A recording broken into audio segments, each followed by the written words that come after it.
Mga ka-viewers, good morning. Early morning, ari naman kita sa aton nga kalabasa. Apply kita abono. This is a 6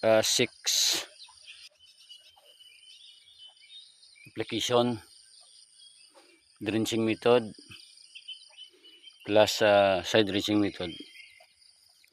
Subong ginagamit na doon yung triple 14 na lang.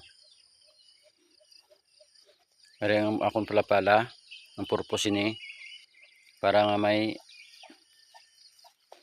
daanan yung kalabasa natin tumawid sa kabila dahil may kanal yan dito sa gilid. Malakas ang